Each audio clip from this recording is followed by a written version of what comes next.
Aujourd'hui, nous allons à la rencontre d'un temple de la gastronomie française. Son restaurant a été élu 4 fois consécutive meilleur restaurant au monde selon le classement La Liste.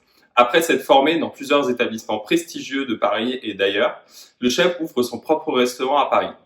En 2002, il décroche sa 3e étoile et en 2015, il prend ses quartiers dans l'emblématique Monnaie de Paris, une réelle consécration dans sa carrière. Vous l'aurez compris, c'est de Guy Savoy qu'il s'agit. Parce que le chef a à cœur de mettre ses collaborateurs en avant, nous écoutons aujourd'hui Sylvain Nicolas, sommelier du restaurant Guy Savoy, nous dévoiler le rôle que joue le vin dans le restaurant.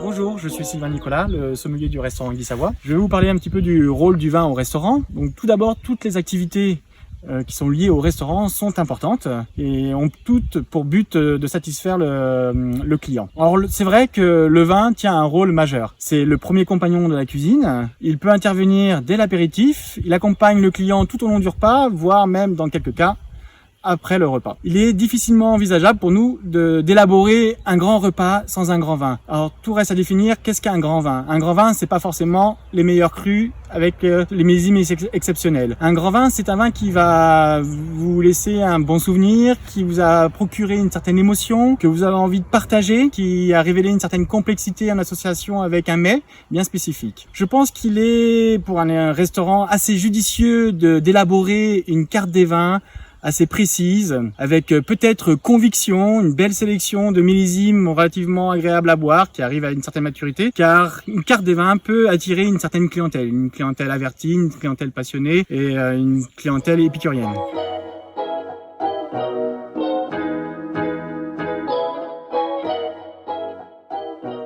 En cuisine, on utilise généralement assez peu le vin. Quelquefois, de manière subtile, le vin intervient dans la réalisation des jus, dans la réalisation des sauces.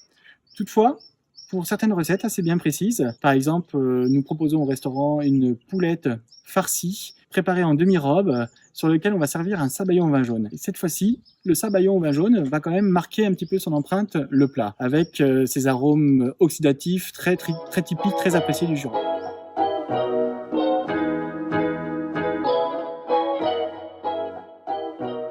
Les accords mets et vins, c'est un exercice avec lequel on aime bien débattre, on aime bien échanger avec M. Savoy. D'ailleurs, quand il juge, quand il apprécie un plat, un de ses premiers réflexes, c'est de se poser la question, qu'est-ce qu'on pourrait boire avec ce plat? Qu'est-ce que j'aimerais boire avec ce plat? Tout d'abord, on va essayer de réunir, créer une certaine relation au niveau des saveurs entre le vin et le plat. Par exemple, un Saint-Pierre rôti au four, servi avec des coquillages, on va essayer d'aller marier un Chablis grand cru, avec un petit peu de maturité, comme 2014, qui va trouver un équilibre parfait dans une ambiance un petit peu maritime entre le plat et le vin. On va essayer également d'analyser la puissance d'un plat. Par exemple, un homard rôti avec un jus de homard légèrement coraillé. C'est un plat assez puissant, riche en saveurs et peut-être il serait idéal d'aller marier un vin blanc de la vallée du Rhône, comme un Hermitage, des vins puissants, généreux, avec de belles épaules et beaucoup de personnalité. Guy Savoy, il aime bien travailler des produits un petit peu puissants, riches, avec beaucoup de personnalité. Je pense aux oursins. Et là, on propose aux clients très souvent d'aller voyager un petit peu dans le sud de l'Espagne avec un Jerez